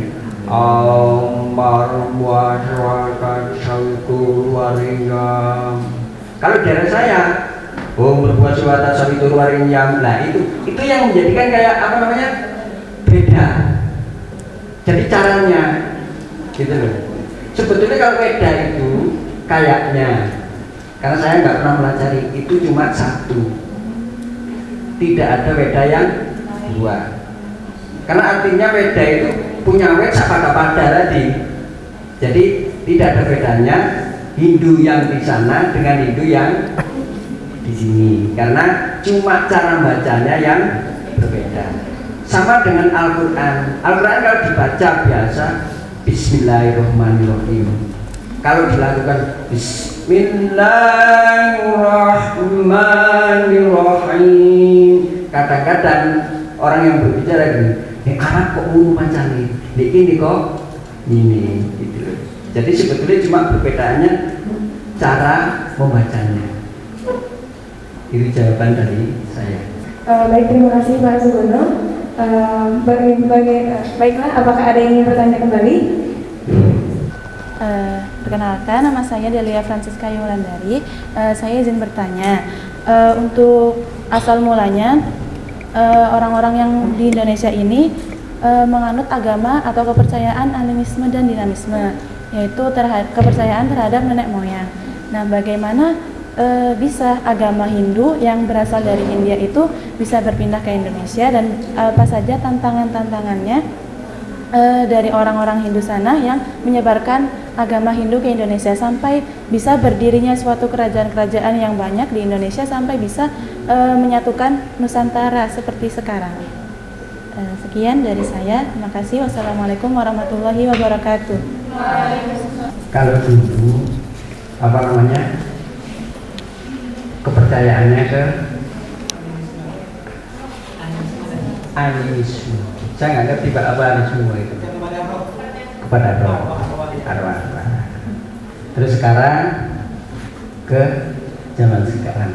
Karena gini, kalau dulu itu kan nggak ada sekolahan yang pertama, terus nggak ada yang mempelajari. Akhirnya kita berdoa seadanya. Jadi kepercayaannya kayak, di sana ada yang apa, di pohon-pohon ini ada apa yang bertepatan di situ, gitu. Karena masih bodoh, karena zamannya zaman jahiliyah. Jadi seakan-akan di situ ada Tuhan nih, gitu loh. Ada Tuhan nih, percaya. Ada yang duduk di situ, kalau nggak disambat akhirnya korong.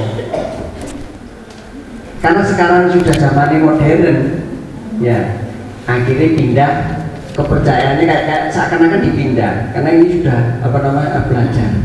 Masih Hindu pun Hindu itu apa namanya dulu kepercayaannya kayak gitu. Di daerah saya itu ada namanya rondo kuning, ada banyak. Dulu ya kayak gitu, orangnya nyembah kan danya, ono jenenge rondo kuning, tubuh-tubuh disembah, percaya yang jenenge nopo niku roh-roh yang ada di situ. Tapi sekarang sudah enggak. Jadi karena sudah punya pengertian bahwa di situ tidak ada orangnya, akhirnya pindah nang Sanjang Widi. Jadi seakan-akan sekarang sudah tidak ada roh-roh itu, tidak ada di pohon yang besar. Tapi kadang-kadang orang yang bodoh ya masih ada itu. Masih zaman sekarang masih ada. Di daerah saya, meskipun bukan daerah saya, di mana-mana masih ada orang percaya sama di pohon yang besar, ada bangunan besar, ada buah tubuh itu disembah. Itu masih ada. Karena dibulak-balikkan supaya orang itu tidak masuk surga, itu disuruhlah menyembah kayak berhala-berhala itu. Jadi sebetulnya kan nggak boleh percaya ke sana. Itu kalau di tengah-tengah masyarakat, makanya jenengan ini kan belajar apa namanya, studi itu. Jadi nanti sama kalau sudah pulang akan menghadapi masyarakat yang campur baur di kampung. Ada yang Islam, ada yang Hindu, dan ada yang Kristen. Kalau di pondok posisinya belajarnya, kalau Bismillah semuanya Bismillah. Kalau Al-Quran semuanya Al-Quran. Tapi kalau sudah ada di lingkungan beda. Ada yang percaya sama dukun, ada yang percaya sama kiai, ada yang percaya sama guru-guru, katanya masih ada roh-roh yang ada di pohon-pohon. Kadang-kadang pohon itu dikasih makan. Saya kira dulu orang tua saya juga kayak gitu. Pohon itu dikasih tampe, dikasih makan, padahal nggak bisa makan. Ya ini cuma sekedar kepercayaan. Jadi karena sekarang ini sudah ada maju, akhirnya sudah banyak pindah, katanya orang Hindu sudah menyembah ke Sanjang Widi. Kenapa kok seakan-akan kayak beda? Karena orangnya tidak pernah belajar dan orangnya masih bodoh. Jadi masih sekarang ya juga ada. Kalau sudah di kampung, sudah di desa, masih banyak itu percaya sama kayak gituan, gitu loh. Karena nggak tahu, nggak pernah belajar, nggak pernah ketemu orang, akhirnya nggak tahu belajar pengalaman tentang apa, bagaimana caranya saya mendekatkan diri kepada Tuhan atau mendekatkan diri sama Allah, gitu bahasa ini. Jadi kalau bahasa itu, bagaimana caranya saya mendekatkan diri kepada roh tadi, kayak roh-roh tadi, dan bagaimana caranya saya menghadapi ke Sanjang Widi. Jadi sebetulnya itu cuma bukan berbeda, tapi orangnya tidak mau belajar. Sama dengan jenengan, kalau masih nggak mondok, nggak sekolah, tahu nggak tentang agama? Enggak kan? Kepercayaan ini, Gusti Allah, aku genana. Kadang-kadang di situ nekatin betul, yuk aku genana rezeki, kayak gitu. Tapi kalau sudah mondok, enggak, beda. Ya Allah, mudah-mudahan saya diberi rezeki. Tapi langsung nyebutnya sama Allah, gitu. Itu sedikit jawaban dari saya. Baik, terima kasih kepada Bapak Sugiono. Berarti kepercayaan Hindu itu kalau untuk beberapa orang, segelintir orang, itu adalah penyampaian bagaimana dia menyembah Tuhan. Nah, tapi bagaimana caranya penyampaian itu dia bisa sampai kepada Tuhannya, berarti ini cuma perbedaan antara animisme dan Hindu tadi. Baiklah, apakah ada yang ingin bertanya kembali? Bismillahirrahmanirrahim. Assalamualaikum warahmatullahi wabarakatuh. Perkenalkan, nama saya Zaina Delta Afnani. Izin bertanya, jika kita mengetahui bahwasanya agama Hindu mengenal bahwa menyucikan sebuah hewan seperti sapi, dan agama Hindu tidak memperbolehkan untuk menyembelih sapi karena di agama Hindu mempercayai bahwasanya roh ataupun dewa-dewa itu adalah bersemayam di tubuh sapi. dan berbagai macam tradisi-tradisi dan ritual yang dilakukan di agama Hindu yang kita tahu di India. Lalu pertanyaan saya, apakah itu hanya ritual-ritual atau tradisi yang tidak dilakukan tidak apa-apa, atau toh itu hanyalah sebuah tradisi dan ritual keagamaan yang harus dilakukan untuk menjunjung untuk melengkapi iman dan menjunjung ritual-ritual keagamaan yang ada di agama Hindu tersebut, ataukah itu hanya tradisi-tradisi budaya tersempat yang diciptakan sendiri yang jika tidak dilakukan tidak apa-apa? Dan apakah Hindu di Jawa, Hindu di Bali dan India memiliki ritual yang sama, seperti contohnya mensucikan sapi dan tidak boleh menyembelih dan memakan daging sapi? Syukran. Wassalamualaikum warahmatullahi wabarakatuh. Jadi ini sebagian ada yang mensucikan sapi tidak boleh dipotong gitu ya, menuhankan kayak gitu. Kalau di Hindu di daerah saya itu tidak ada orang yang mensucikan sapi tidak boleh dipotong atau menuhankan. Jadi itu mungkin ada daerah-daerah yang tertentu. Kalau di daerah saya nggak ada. Sepengetahuan saya, karena ini sebatas pengetahuan saya, itu tidak ada yang menuhankan sapi dan tidak ada yang punya keyakinan bahwa sapi itu tidak boleh dipotong bagi orang Hindu. Itu mungkin ada cuma suatu daerah gitu saja. Jadi kalau masalah motong sapi, karena saya dulu mulai dari kecil, tadi kan saya sudah ngomong, bapak saya memang dulu juga pelantik babi, pelantik sapi, pelantik kuda, dagang. Itu saya juga nggak pernah yang di daerah saya itu menuhankan sapi, dan sapi tidak boleh dipotong.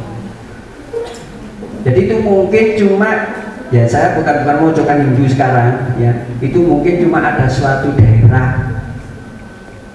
Tapi kalau masalah Hindu sebetulnya nggak ada yang harus sapi tidak boleh dipotong, itu nggak ada. Ini sepengetahuan saya.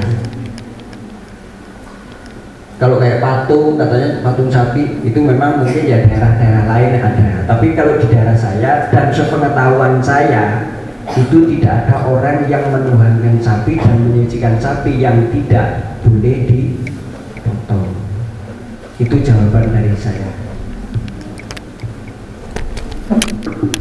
Baik, terima kasih kepada Pak Mono. Untuk hal tersebut, apakah bagaimana tanggapan Profesor Munakir? Sedangkan kita sering menemukan juga di India itu mereka masih menyucikan sapi.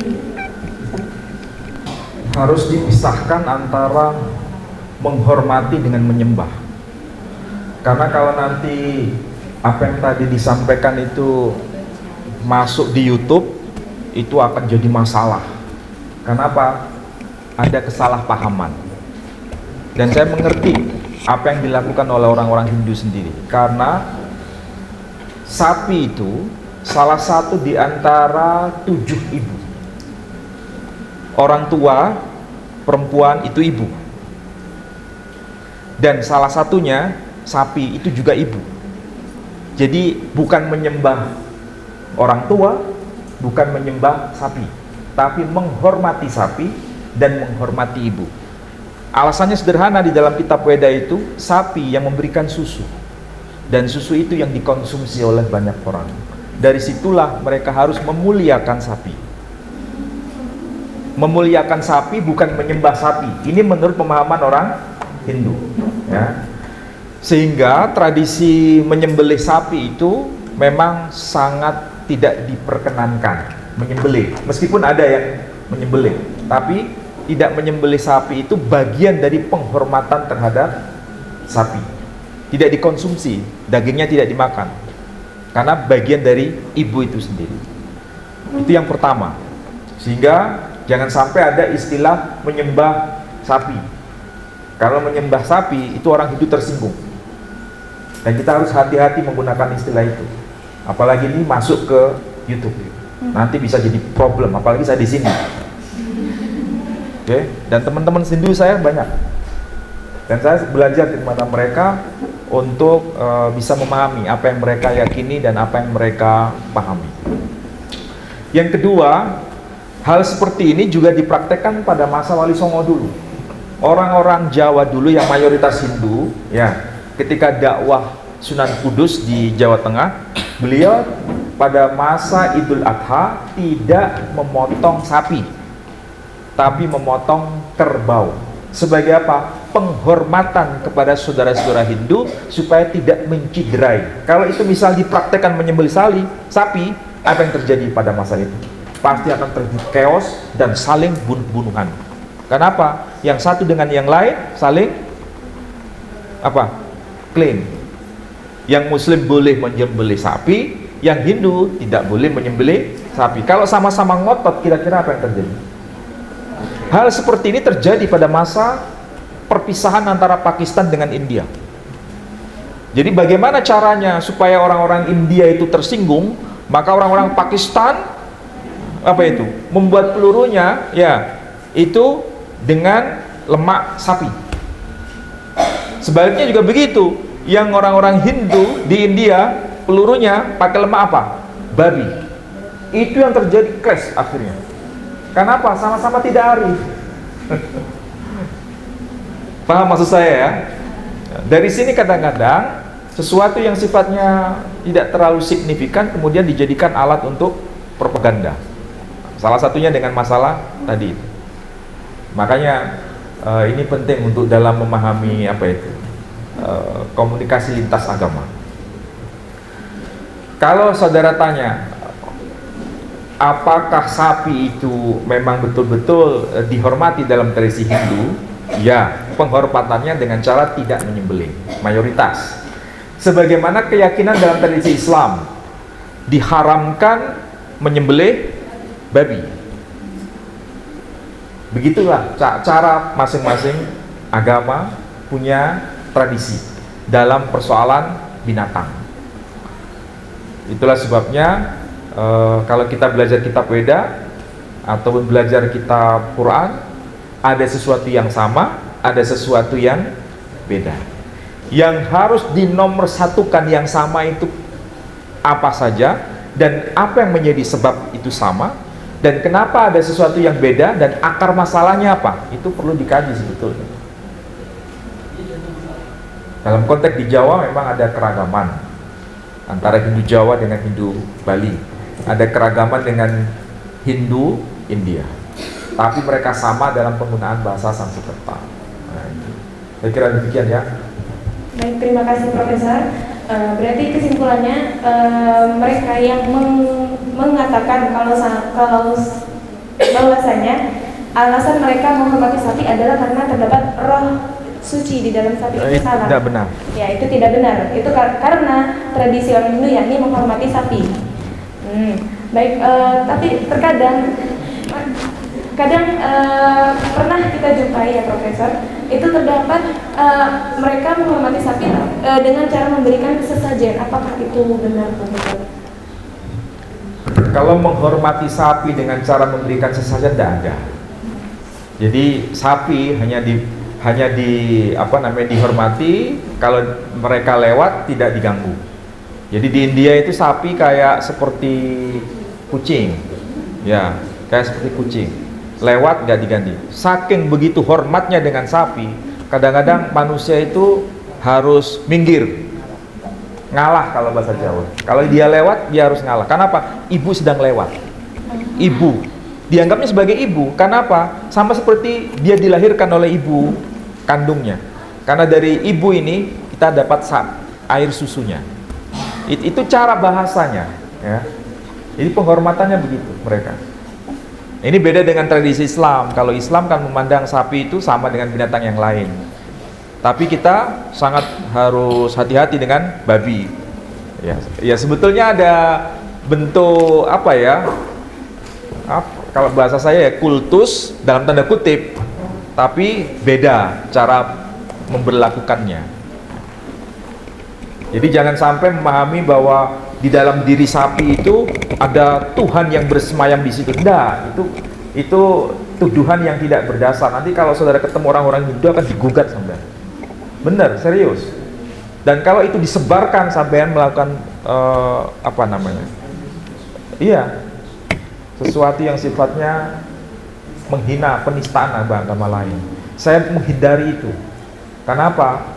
Saya sebagai dosen dan saya sebagai akademisi, jangan sampai saya harus masuk dalam ranah itu. Dan itu sangat tidak mendidik. Dengan cara seperti ini saya mendidik siapapun, mau yang dia Hindu, mau dia yang Muslim, mau dia yang Buddha, tidak ada yang tercederai dengan apa yang saya sampaikan. Dan yang tidak ada yang tercederai dengan yang beliau sampaikan ya. Dan tidak ada menghina kan. Oh Hindu itu ini. Enggak ada di sini. Kalau saya harus dipaksa itu, maaf saya tidak bisa lakukan. Saya kira demikian ya.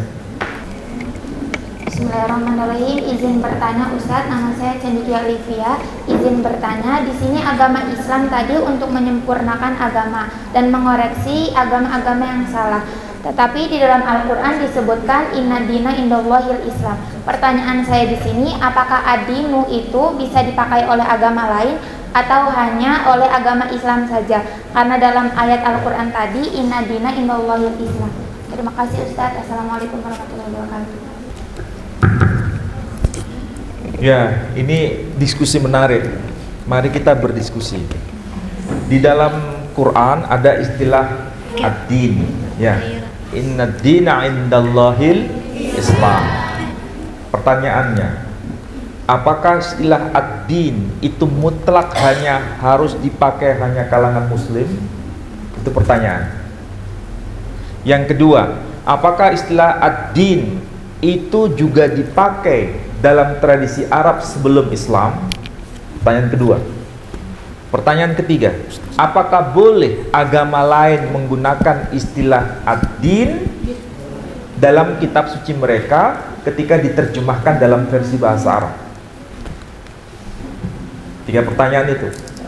Dan saya tidak harus menjawabnya, silakan berpikir. Kemudian coba kita cermati sebaliknya. Di dalam Islam ada istilah, tadi salah satunya adalah malakaini bibabila haruta wa marut. Ada istilah Harut dan Marut, ada di dalam Quran. Pertanyaannya, istilah Harut Marut tercatat juga di dalam kitab Rigveda, agama Hindu. Apakah boleh orang-orang Hindu melarang penggunaan kata Marut dan Harut di dalam Quran dicabut karena itu milik orang Hindu? Mari kita berpikir bersama. Ya kan? Ini adalah persoalan yang sebetulnya tidak mudah untuk dijawab. Begitu juga istilah Allah. Istilah Allah, ya, itu ada di dalam Quran. Tapi istilah Allah juga ada di dalam Bible bangsa Arab sampai hari ini. Lalu bagaimana kasus ini harus dijelaskan? Begitu juga agama Sikh juga menggunakan istilah Allah. Dan dalam Quran terjemahan bahasa Indonesia ada juga penggunaan istilah surga dan neraka. Apakah boleh orang-orang Hindu cabut itu istilah surga neraka dalam kitab terjemahan Quran bahasa Indonesia? Kalau dicabut semua, habis tuh. Surga hilang, neraka hilang, suka hilang, duka hilang, dan masih banyak yang lain. Ini adalah persoalan linguistik yang harus dijawab. Jadi kadang-kadang klaim begini, ini tidak mudah untuk dijawab dengan bahasa sederhana, butuh penelitian. Dan ini tidak bisa dibicarakan internal muslim saja, tapi semua harus duduk bersama dalam satu meja. Apalagi sekarang ada Quran terjemahan bahasa Hindi. Tahu terjemahan bahasa Hindi? Quran yang ditulis dengan huruf Devanagari. Saudara bisa lihat ya, ini tulisannya kan mirip seperti tulisan kitab suci Weda tadi. Ya, tulisannya mirip kan? Ini tulisan Devanagari. Ini kalau dibaca, आपको दीजिए कि वा Allah ekhihe. Kalau dibaca, Apko dijiye kiva Allah ek hi hai. Artinya, katakanlah Allah itu ek. Ek itu satu. Ini Quran. Ya. Pertanyaannya sekarang, ini Quran menggunakan aksara suci Devanagari, terbitan Saudi Arabia. Pertanyaannya sekarang, apakah boleh orang-orang Hindu di India melabrak pemerintah Saudi untuk tidak boleh menggunakan aksara Devanagari? Saya menggunakan bahasa yang agak keras di sini supaya paham maksud saya. Saya ulangi lagi. Ini Quran ditulis dengan terjemahan pakai aksara Devanagari. Tahu Devanagari? Namanya saja Devanagari. Aksara Tuhan. Deva. Ini terbitan Saudi Arabia. Pertanyaannya, bolehkah Quran diterjemahkan dengan huruf Devanagari ini? Boleh. Kenapa boleh? Bukankah ini aksara orang Hindu? Hah? Nah, Anda sendiri kan yang bisa jawab, tahu jawabannya kan? Artinya, kalau kita boleh meminjam, bolehkah yang kita punya dipinjam? Seperti yang tadi istilah din disamakan dengan dharma. Ayat Quran menyebut inna dina indallahil Islam. Apakah boleh istilah din dipakai oleh agama lain? Dipakai oleh orang Hindu untuk menerjemahkan Bhagavad Gita dalam versi bahasa Arabnya. Sudah ada Bhagavad Gita versi bahasa Arab. Sudah ada. Dan pakai istilah kata din. Tidak pakai istilah Islam, enggak, pakai istilah din. Yang sebetulnya artinya itu umum, kebenaran. Kalau bahasa mereka maksudnya begitu. Jadi teks ini sebetulnya ada kesejajaran dengan kitab suci yang termaktub dalam Brahma Sutra. Kalau dalam kitab Brahma Sutra bunyinya begini. Brahman ekhi, Bhagavan ekhihe. Dastron nehihe. Nehihe, zerabi nehihe. Sampai tahu maksudnya? Bhagavan ekhihe, Tuhan itu satu. Dastron nehihe, tidak ada duanya. Nehihe, bukan ini, bukan itu. Zerabi nehihe, tidak ada sesuatu yang serupa dengan dia. Ini dalam kitab Brahma Sutra. Sedangkan Quran ada istilah surah Al-Ikhlas. Dan ini terjemahannya sama. Kalau sudah ada fakta seperti ini, kita mau bicara apa? Iya kan? Justru kesimpulannya sekarang sederhana. Menjadi muslim itu semakin dilengkapi. Menjadi muslim semakin disempurnakan. Bagi yang Hindu, dia bisa paham apa itu Islam. Bagi yang Muslim, bisa paham apa itu Hindu. Islam datang menyempurnakan risalah para nabi sebelumnya. Kalau saya ngomong gini, adakah orang Hindu yang tersinggung dengan perkataan saya? Tidak ada. Apakah saya menjelekkan agama Hindu? Tidak ada. Itu yang saya dakwahkan di semua tempat begitu. Tidak ada yang tersinggung. Tapi justru orang semakin tahu begitu tinggi nilai Islam itu sendiri, ya kan? Malah kita seharusnya bersyukur ada ayat-ayat Weda di dalam Quran, ada ayat-ayat Injil dalam Quran, ada ayat-ayat Zabur dalam Quran, ada ayat-ayat Taurat dalam Quran. Kesimpulannya, inilah bukti bahwa Quran menyempurnakan semua risalah para nabi. Berakhirlah sesi kita pada pagi hari ini untuk materi kita, yang mana tadi juga banyak sekali penjelasan dari Bapak Sugono bahwasanya sebenarnya cuma perbedaan tradisi antara bagaimana di Hindu di Indonesia dan Hindu di India tadi. Namun sumbernya pasti sama, yaitu dari kitab Weda. Dan di situ kita juga dapat menarik kesimpulan bahwasanya mengenai tentang kepercayaan terhadap roh-roh tadi itu juga merupakan pemahaman yang salah sebenarnya. Dengan begitu kita semua berterima kasih kepada Profesor dan juga Bapak Sugono atas ilmu yang telah diberikan pada materi kita pada pagi hari ini. Dengan begitu saya tutup sesi kita pada pagi hari ini.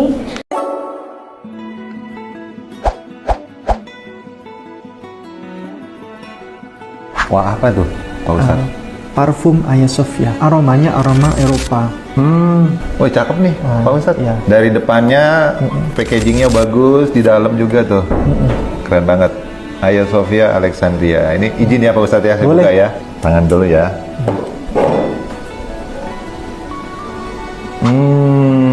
Seger banget. Ini beda nih, campuran ada lemonnya tapi kalem tapi gimana ya, elegan gitu loh Pak Ustadz. Iya, itu bisa bertahan sampai 8-12 jam. 30 mili buat kita kalau traveling.